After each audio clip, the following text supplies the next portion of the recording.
this week I wanted to introduce you to a new album that I've been working on that's all about Wonder Boy. And you've seen some of my 40 Weeks album. That's a pregnancy album leading up to his birth.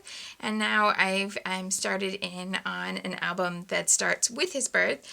And it's more of a traditional Project Life type format, where in the pregnancy album was always a divided page protector opposite a full 12 by 12 page. This one I'm using all divided page protectors, the design A, and at the moment I'm doing a 2-page spread for the week, and then if I have extras I put them in the middle and insert. So that's a really commonly used format. What I am doing that's different from my normal scrapbooking process is that I'm doing things in bits and pieces as the weeks go on. I'm definitely working at a delay. This is week 2 from way back in April. And what I tend to do is I now use a small little printer and a selfie printer that I can print wirelessly from my phone. So if I have a sleeping Wonder Boy on my lap, I can still go through the photos and figure out what I'm going to print for that week. So I print them as I go, and then I just pop them in the pockets. And I'm following a pretty regular format at the moment, where each double page spread has 2 4x6 landscape images with a white border, and then the rest are small images, usually squares, but in weeks after this I got a little bit more creative with the sizes, but at the moment everything small is in a square. And from there I'm picking 2 colors each week to put into the design. So my colors this week are aqua and red. I really liked working with that aqua and orange combination the other day, so wanted to switch up the orange and go with red. So this is going to have a lot of aqua, then some red accents, and then black, white, and gray added in to fill out the rest of the colors.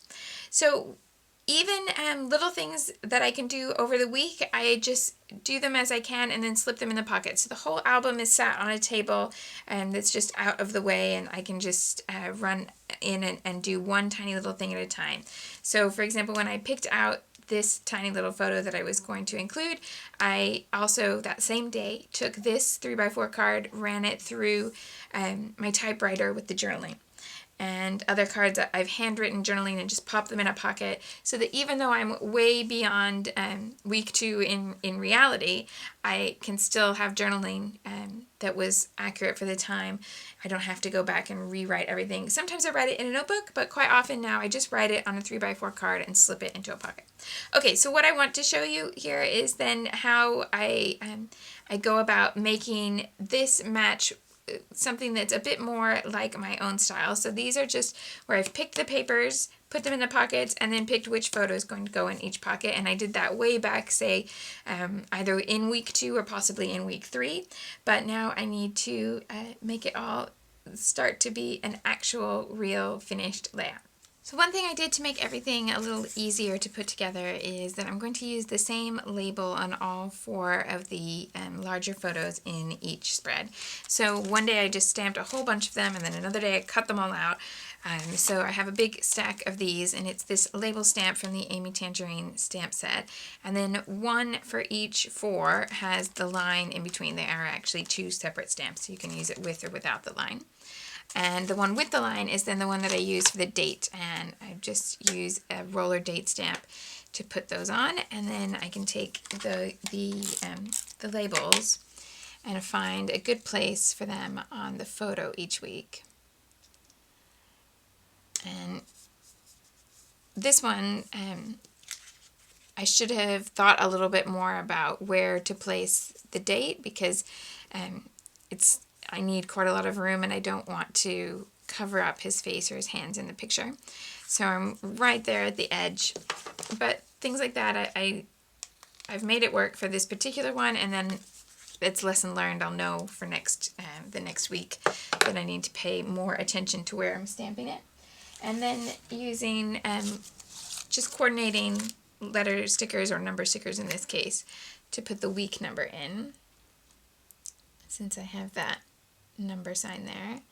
So while we're in single digits, I can use nice big stickers that will fit in that space. So those are the yo-yo thickers in aqua, but they come in a few different colors. And then I can take my labels and figure out where they're going to go on each of the 4x6 photos. And then, although the first one will always have the date and the week number, the others I can figure out what I want to write in that particular label.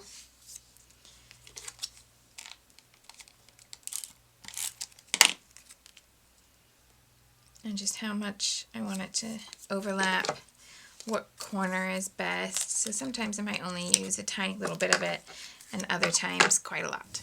This large roller stamp from Pebbles is something that's been helpful for labeling these larger photos. I just choose a word or a phrase that will fit and stamp it twice with just inking it once, and I like how it's not a particularly clean stamp. You can get a clean stamp from this if you go really carefully and you make sure that you don't have ink in the wrong places, or you post-it note over the spaces that you don't want to have any extra. But I actually, once I have it repeated on the page, I quite like the messy look, because my typewriter doesn't go perfectly clean either, and I like how the two match up quite well. So just a different look, but that's the tool I'm using for that. So I have all my large photos labeled, and I have these blocks where I have the small photos left to go. Another difference, aside from the lack of 12x12 full page designs in this album versus my 40 weeks album, is the corners. In that album I used rounded corners on the divided page protectors because I was using quite a lot of Project Life cards, which all have that rounded edge. So anything I included that wasn't from a Project Life set, I used the corner rounder to make them all match. In this album I decided I would really prefer to have straight edges, to have all my corners be square. But that meant that it's not very easy to use a Project Life 3x4 card or 4x6 card straight as it is. And I still really like these designs, and I have plenty of them, so it would be very stupid for me to just rule them all out of this project, because it's a great opportunity to use what I already have. So instead, what I'm doing is layering them up and using them on the different cards, so that I don't mind if there's a rounded corner within a card. It's just that I want the outer four corners to be a square.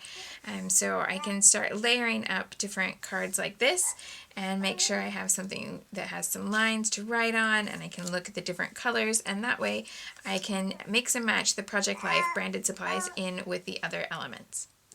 So in this one I'm going to use one card in black and white, and then another card that has some red trim. And just start by layering these two. So I now have all the colors that I wanted. I have some lines that'll be good for my journaling. I can add my photo in here. I'll just trim off the extra first so I can see where that bottom edge is.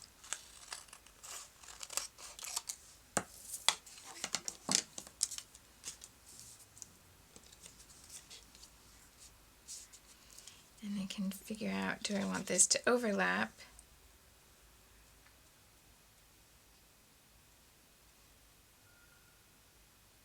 Yeah, I think that'll be the best spot for it.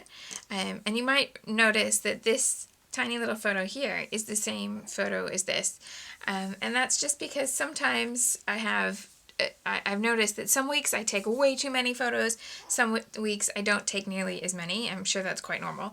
But it means that sometimes I want to have a small photo on a card so that I can add the writing to explain the story, but it might also just be a photo that I want to see bigger than this tiny little square.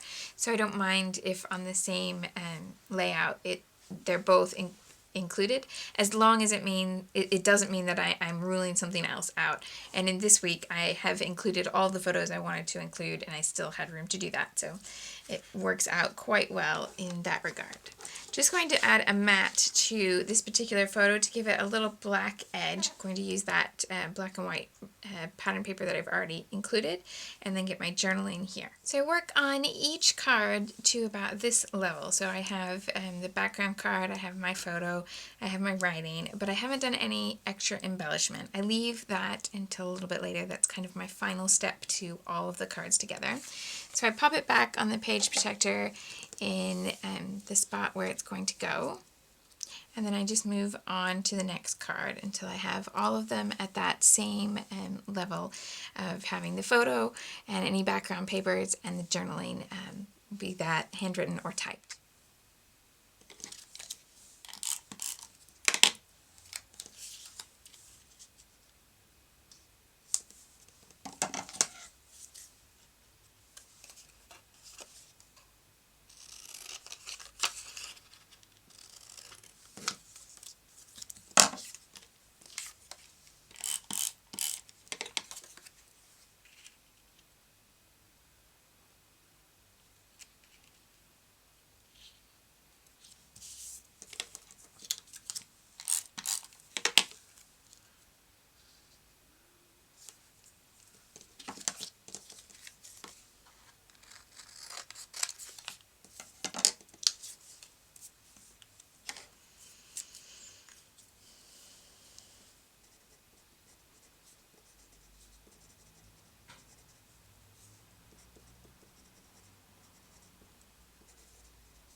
I work on each card just throughout the week whenever I have a minute. That's very different from my normal scrapbooking process where I would tend to spend a lot of time on one page. So a little bit of a transition for me, but that's working well to just have a few minutes here or there.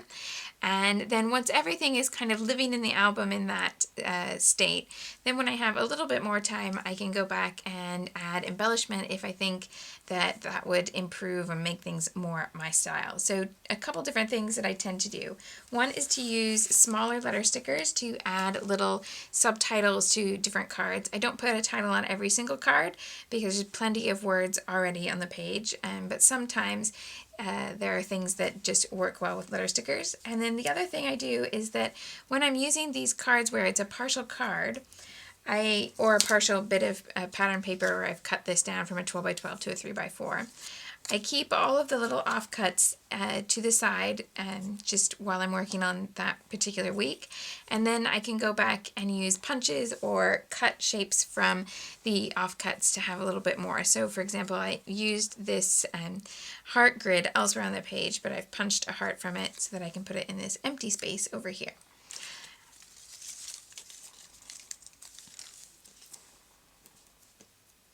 I still use pop dots in my divided page protectors. I just use flatter pop dots because all different brands are different heights off the page, and some are really thick and wouldn't work particularly well in the small pockets. But the ones that are quite flat give you just a little bit of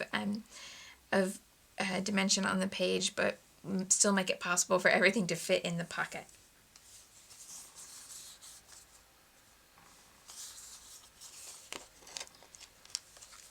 And sometimes there's not quite enough room to add lettering across the block of a 3 by 4, so I can do it on the vertical, especially with just short words. Still really easy to read. We don't really need to turn our head sideways to read a simple word that's on the vertical. Usually. Sometimes with a more complicated font, you never know. Then my last step is to take a small embellishment that I can spread all over the full double page to make it all come together. So for this particular layout, I'm using these Studio Calico wood veneer hearts, and that's because on one of the cards I have the wood veneer covering most of the 3 by 4. By the way, this is a card that had rounded edges as well, so I've just cut the wood with my scissors to be ever so slightly smaller than a 3 by 4, and then layered it up on a 3 by 4 cut of paper so that I could have the same thing happen with the straight edges, that the corners, instead of having rounded edges. So just going to scatter the wood veneer hearts around the layout, and they don't have to go on every single card, but just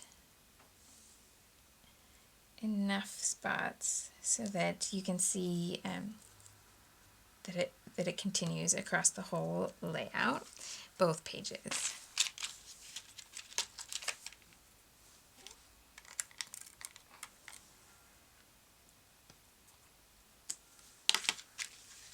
I like this pack because it has lots of different sizes and also slightly different shapes to the hearts. So I can do a little grouping like this where I have 3 and they're not identical. They don't take up much room, but they all have a little bit of a unique design. They don't look exactly like each other. It just looks a little bit more natural. So scatter those all across the whole layout, and then that will be it. And bit by bit, that's how it all comes together. So this is a double page with aqua and red as my 2 colors, and the print shop wood veneer hearts all the way through the layout. And that is exactly how it will be in the album. And then I turn the page and I'm on to week 3. And it will carry on like that. I'm definitely going to be working on it at a delay, and I'm just going to do different cards whenever the time allows. So some weeks already have little journaling cards tucked in and photos printed out and ready to go, but nothing like all of this finished embellishment. So I'll just take it as I have time. Thanks so much for taking a look at this new album that I'm working on. I hope you enjoyed, and I'll see you soon. Happy scrapping!